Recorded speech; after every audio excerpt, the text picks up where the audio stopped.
com o pessoal. Organiza a vida financeira das empresas e das pessoas, é isso? De empresa é um pouquinho diferente, porque na empresa é um entendimento que a empresa ela tem que dar lucro, né? Então a gente sempre tem esse entendimento de que daí eu faço uma análise mais estratégica de empresa, assim. E na pessoal, na verdade, as pessoas não têm muito essa visão, mas eu tento trazer também essa visão, que a pessoa tem que dar lucro, né? Você é um negocinho, digamos assim. Então, eu acabo misturando um pouco as duas coisas, mas para a empresa é um pouco mais complexo, né? Porque a gente tem mais variáveis, normalmente o volume de dinheiro é maior, tem mais gente envolvida também. Então, para a empresa é um pouquinho diferente. Você tem algum caso, assim, de alguém que era muito desorganizada e que você conseguiu? Cara, eu tenho alguns. Você viu que ela jogou pro feminino. Muito desorganizada. Ao invés... Porque as mulheres tendem a ser mais desorganizadas financeiramente do que os homens? Cara, tem uma coisa que isso é dado, né? Não sou eu falando até pra não ficar feio pra mim depois falar que eu tô sendo machista e nada, mas tem um dado que as mulheres, elas consomem mais do que homens. Né? Então, mas elas têm necessidades de consumo, porque Também. Vocês exigem isso de nós. Também. Mas porque você tá de unha feita? Eu não. Tá cortadinha. Você tá de brinco, você tá de colar, você tá... Entendeu?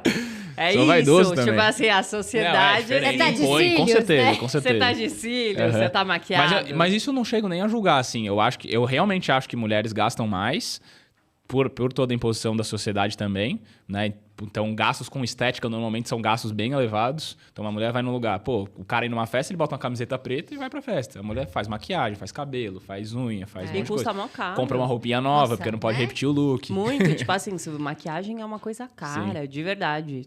Tem as não tão caras, mas assim, em geral, mesmo uma coisa é caro, né? Eu sou casado, eu vejo bem caro.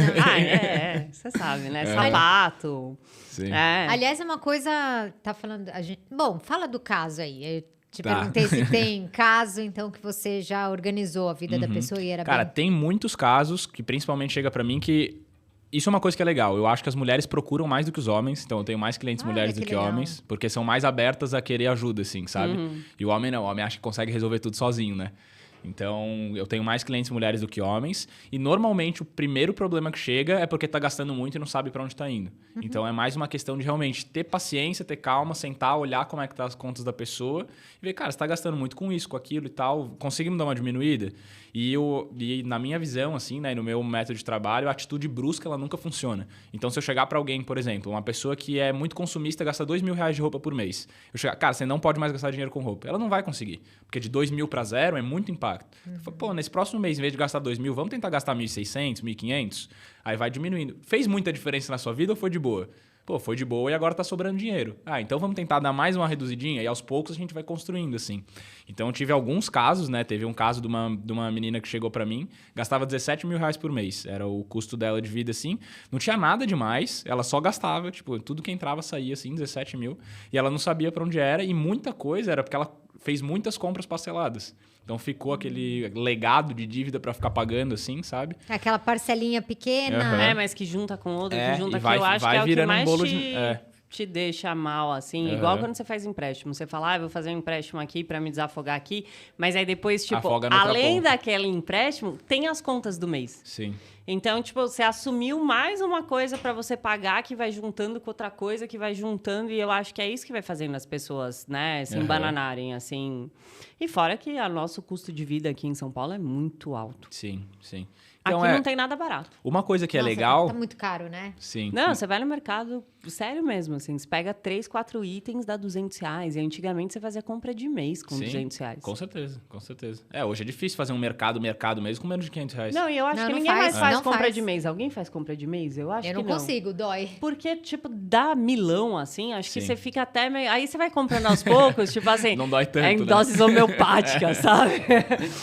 Vai indo e você fala, é 200, beleza. Aí semana que vem você tá lá 250, 260. Mas quando você vai somar o todo, você gastou 2. Total. Mas você só não foi lá e encheu 2 carrinhos como se fazia muito antigamente, né? Tipo, sei lá... Eram 2 carrinhos. Imagina, 2 carrinhos hoje você deixa Nossa, Não fecha a conta, Mas deixa eu fazer uma pergunta específica, né? Particular até.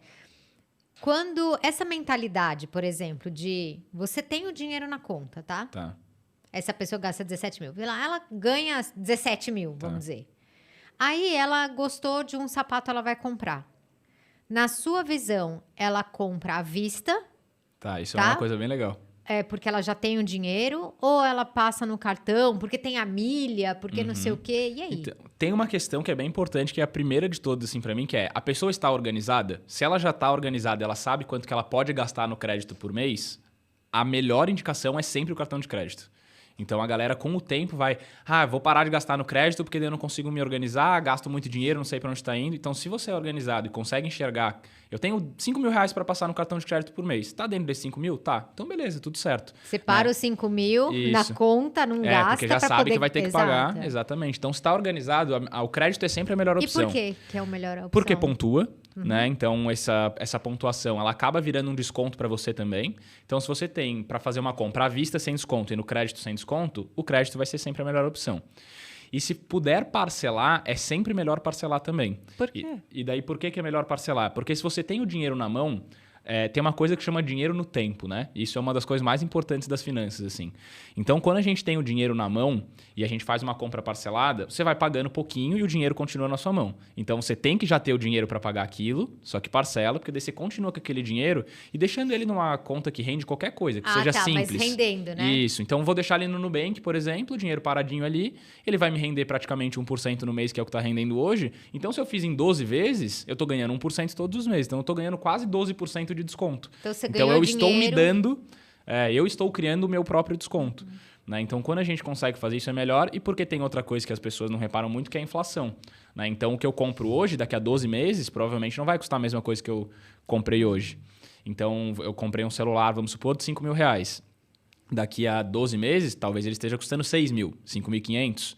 Né? Então, eu também ganhei esse desconto pagar lá na frente. Então, estou pagando lá na frente os 5 mil que hoje... vale mais do que valia. E os 5 mil que você tinha na mão, você fez ele se transformar em, sei lá, 5.200, é isso? Com esse... Com rendimento e tudo, Então, na verdade, a gente ganhou um... chega sim. Então, a gente ganhou um desconto. E daí tem uma coisa que as pessoas não percebem também. Do Nubank dá 1% no mês. Beleza. Não parece composto? Muita coisa. É 1%? Juros compostos, né? Então, é 1% no mês, não parece muita coisa. Só que quando a gente bota isso ao longo do tempo, esse 1% ele vira muita coisa. Né? Então, todas essas soluções milagrosas que a gente é muito acostumado a querer ganhar dinheiro rápido, né? E é natural do ser humano, porque a gente vive por sobrevivência. Então, tem R$1.000, alguém me prometeu que isso aqui vai virar 2.000 em 6 meses, vou botar nesse cara. Só que a regra, digamos assim, para você não cair num golpe, isso é até legal de falar, cara, se alguém tá te garantindo mais do que 1% por mês, é golpe. Muito provavelmente é golpe. Né? Então, mas 1% é muito pouco. Cara, vai 1% todos os meses ao longo da sua vida que você vai ver quanto que isso dá de dinheiro. Né? Então, dá muito dinheiro ao longo do tempo. Porque então, vai rendendo juros sobre juros, né? Porque dinheiro faz dinheiro. Exatamente. Então, na verdade, aquele dinheiro... porque você está sempre correndo atrás. E por que você acha que existe... todo esse tabu com relação a finanças, porque, na verdade, a gente aprende a não falar de dinheiro. E eu acredito que... E quando as pessoas perguntam alguma coisa, você fica até meio assim, de falar alguma coisa. E, para mim, isso interfere até na hora de cobrar. Sim, total. É que tem uma coisa que foi... isso é muito do Brasil, tá? Tem lugares, por exemplo, Estados Unidos, é um país que se fala abertamente sobre dinheiro. Então, lá, isso é um dado bem interessante, inclusive, lá nos Estados Unidos, mais de 50% da população investe em bolsa de valores, que é o investimento mais arriscado. Mais de 50% da população? Se não me engano, é 52% ou 53% da população dos Estados Unidos investe em bolsa. 1%. Aqui no Brasil é 3%. E aumentou bastante. Né? Então, em 2019, foi 2018 ou 2019 que começou a pandemia e tal? Ou 20? 20. Um ano antes ali da pandemia, era mais ou menos 0,8% da população brasileira que investia em bolsa. Caramba, aumentou muito. Aumentou bastante. Então, está sendo feito um trabalho, a rede social ajuda bastante também, né? Que tem bastante influenciador de finança grande hoje que incentiva. Mas, para você ver, né? Tem mais de metade da população em um país já investe porque é falado abertamente sobre dinheiro. E aqui no Brasil, 3%, 2% investe. Porque se tem esse tabu de não falar sobre dinheiro. Ninguém vai saber onde é que eu estou investindo, quanto que eu ganho. Se ninguém sabe quanto que eu ganho, como é que eu vou saber se o meu par está ganhando mais ou menos? Se eu tenho como fazer o meu dinheiro render mais ou menos, né? E daí muitas pessoas caem em golpe, inclusive. E isso se dá muito por uma cultura, na minha visão, né? De principalmente governo brasileiro, desde que começou assim, falar muito mal do empresário, falar muito mal do empreendedor. Então, quem tem dinheiro é o meu inimigo, não é o meu par, não é o meu parceiro. Eu não quero ser que nem aquele cara, eu quero odiar aquele cara. Ele é explorador, né? Exatamente. Então, quando a gente cria que, o cara que é bem-sucedido é o vilão, as pessoas não querem ser o cara bem-sucedido. Elas vão querer ser o cara que tá contra o vilão. Sim. Né? Então, acaba que se cria vira até massa de manobra depois, né? Mas se cria uma massa de pessoas que não querem ter dinheiro porque elas acham que quem ganha dinheiro é criminoso, ganha dinheiro de forma errada, é corrupto, Sim. ou o que for, né? O explorador. Tem uma ideia ainda de que o dinheiro é sujo, né? Exatamente. E nesses seus clientes, você consegue ver nitidamente a crença limitante que eles têm em relação a dinheiro? Cara, tem alguns que são mais difíceis de enxergar e alguns que são mais fáceis, assim, né? Mas dá pra ver. E eu acho que até numa conversa de bar, assim, se a gente tá conversando com uma pessoa, a gente consegue identificar, né? Então, por exemplo, a gente tá trocando ideia, aí vem uma pessoa e fala pra mim, cara, eu não vou... Vamos supor assim, Will, vamos sair. Né? Alguém me convida pra sair. Will, vamos sair. Cara, eu não vou sair porque o meu dinheiro do mês acabou. Ah, vai deixar de sair com teus amigos porque você não tem dinheiro, tem um monte de dinheiro investido e não sei o que lá. Tipo, esse cara, ele já não dá valor pro dinheiro. Uhum. Ele acha que gastar o dinheiro dele pra sair com os amigos, encher a cara é mais importante. Mesmo, né? Tipo exatamente. Assim, com esse discurso, né? Só tem uma vida, só vou viver uma vez. Essa é a pessoa que vai chegar em algum momento que ela vai precisar se aposentar e ela não vai conseguir. Né? Ou ela vai reduzir absurdamente o padrão de vida dela, ou ela vai continuar trabalhando até morrer. Né? Não é isso que eu quero pra mim. E não é isso que eu quero para as pessoas que estão ao meu redor também. Então, eu sempre senti, cara, guarda hoje um pouquinho, vai deixar de sair uma vez no mês para conseguir bater tua meta de guardar R$200 por mês, R$300 por mês que seja. E tem uma coisa também que as pessoas elas acham que investir é para rico. Né? Então, ou guardar dinheiro é para rico. Cara, se você não consegue acumular dinheiro, como é que você vai sair da situação que você está? Como é que você vai vir a ser rico no futuro? Né? Então, a galera também tem essa crença, que é uma crença... Essa, para mim, é a mais fácil de identificar, assim, que é muito limitante. Que, não tenho dinheiro para investir, não dá. Sabe um bom livro para isso? A História do Silvio Santos. O cara começou a vender ele papelzinho. Era camelô, né? Mas antes de ser camelô, ele vendia aqueles plastiquinhos que seguram o RG, sabe? Que protege o RG, o título de eleitor. Uhum. Tipo, comprava por 50 centavos, vendia por 1. Pegava R$1, comprava 2... Sim. Vendia por 2 e aí comprava 4.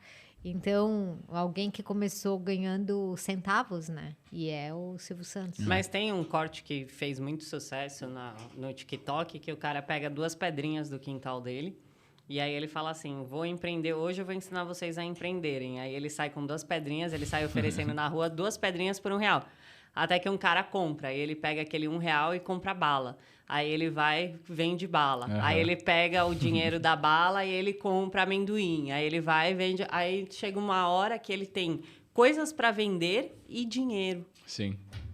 Que é a história... Com 2 pedras. Uhum. Tipo, eu não tenho como começar. Beleza, eu peguei 2 pedras do meu quintal. Sim. E eu convenci um ser humano a comprar aquelas 2 pedras, porque ele contava uma história bonita de ver o corte, claro. Tá acelerado e tal, mas ele fala, essa pedra é do meu quintal, e não sei o quê, e a gente montou esse jardim, eu e a minha avó, nananã. E aí a pessoa dava um valor para aquilo, ele ofereceu para várias pessoas, até que ele consegue convencer alguém. E assim, a não desistir, né? Porque eu acho também que muitas vezes o que a gente faz de errado é que a gente oferece o nosso produto para poucas pessoas.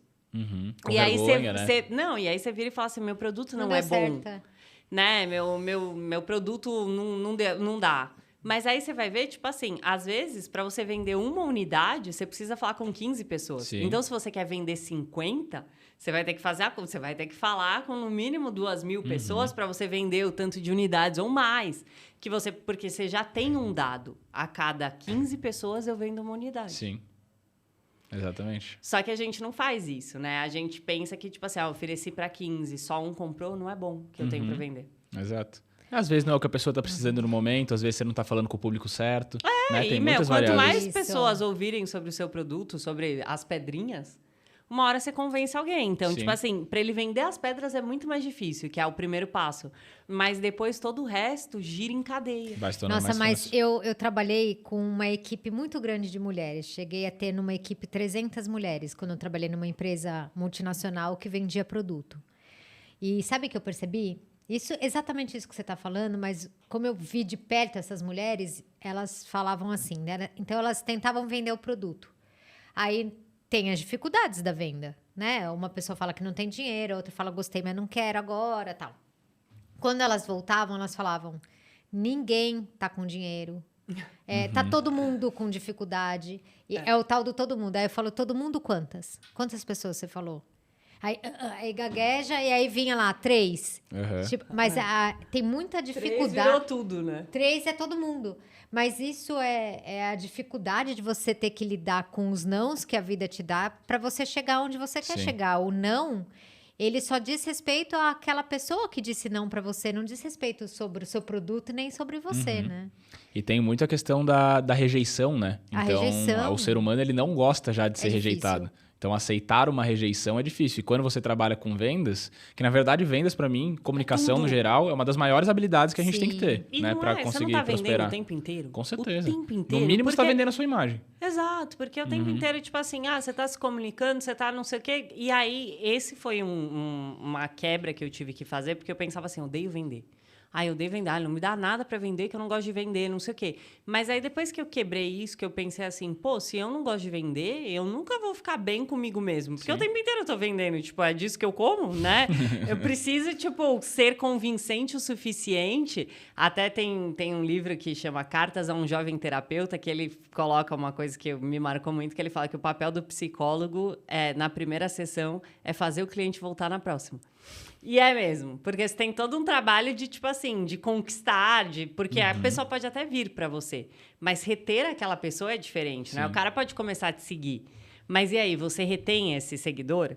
Porque você é bom? É isso que eu ia falar. Que daí a primeira fase é a abordagem, aí depois é ter um produto bom que as pessoas queiram aquilo ali e ficar ali consumindo e não sei o quê. E aí eu tirei esse tabu, porque eu falei assim, cara, eu tô vendendo, bem ou mal, tipo, é uma venda. Sim. Pode não ser uma venda, você quer comprar essa caneta, mas é um serviço. Sim, com certeza. E é um serviço de venda. E eu acho que a gente precisa desmistificar esse negócio de vender. Porque, que nem interesse. Relações de interesse. Meu, e qual relação que não é de interesse? Sim, todas são, né? Você tá com fome, você come um sanduíche porque você tem interesse, né? Então, tudo é interesse. E tipo assim, eu sou amiga da Karina porque eu tenho interesse no que ela tem pra me oferecer. E não tem problema nenhum de falar isso. Tipo, é interessante pra mim estar aqui por ele motivo, porque ela é carinhosa? Pode ser, não deixa de ser um interesse. É uma troca, né? Sim. É uma troca de interesses. Isso não significa que não existe amor, né? Exato. Porque talvez ela esteja interessada no seu amor. Não deixa de ser um interesse. Mas aí eu acho que essas... Porque é o que você falou, tipo assim, foge do bonzinho. Né? Foge do arquétipo do herói. Sim, exatamente. Que faz... só por amor. O amor incondicional. Cara, isso não existe. Eu que mexo com dinheiro assim, tal, também empreendo, vocês também. A pessoa que fica muito, esse aqui é o meu propósito, eu trabalho só pelo propósito, eu não trabalho pelo dinheiro. Cara, ninguém trabalha só pelo propósito. É muito bonito, realmente a pessoa pode amar o que ela faz, eu amo o que eu faço, Sim. mas eu não trabalho só porque eu amo, senão eu tava trabalhando com ONG, falando de graça pra criança lá. Eu quero chegar a poder fazer isso? Com certeza, mas pra isso eu preciso ter dinheiro. Né? E como eu tenho conhecimento, eu estudei para fazer o que eu faço, eu preciso que as pessoas me remunerem para eu fazer o que eu faço. Sim. Que é exatamente a mesma coisa, e né? Não tem nada de feio nisso, né? Não tem nada de vergonhoso, né? Então as pessoas não podem ter vergonha. E uma coisa também é de cobrar. Então muita gente que é autônomo tem vergonha de cobrar o valor que de fato vale para si as coisas, né? Então quando eu comecei da consultoria, eu cobrava R$100, que era um valor simbólico, mas eu estava começando da consultoria. Então eu cobrava R$100 por mês da pessoa para eu dar consultoria. Cara, começou a fechar 1, 2, 3. Tá, isso aqui é legal, tem valor. As pessoas estão gostando, continuam me pagando. Vou aumentar aqui mais 50 para ver. 150, 200. E foi indo assim.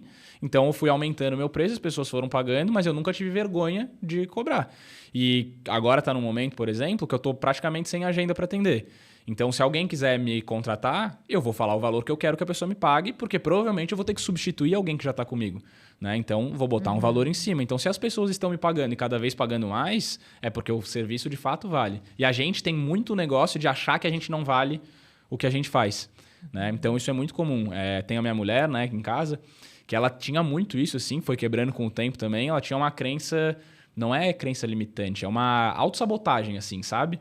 Que acha que não consegue. Pô, porque será que ela entrou numa empresa agora recebendo um salário bem legal para assumir um cargo de coordenar uma equipe lá? Daí ela falou, tá, mas será que eu vou conseguir coordenar todo mundo? Será que os caras estão satisfeitos com o meu trabalho? Eu falei, cara, se eles te contrataram, se eles te escolheram, é porque eles acham que você vale o valor que eles querem te pagar. Né? Não tem que ficar questionando muito isso. Se as pessoas estão me pagando... Agora eu vou falar um exemplo que não é o que acontece hoje, mas se as pessoas estão pagando R$10 mil por mês para ter uma consulta comigo, cara, é porque vale. Porque as pessoas estão vendo o resultado e me pagando porque tá valendo para elas, né? É sempre uma troca de ganha-ganha. Se em algum momento alguém estiver cobrando muito e não vale a pena, as pessoas vão deixar de pagar. Mas olha,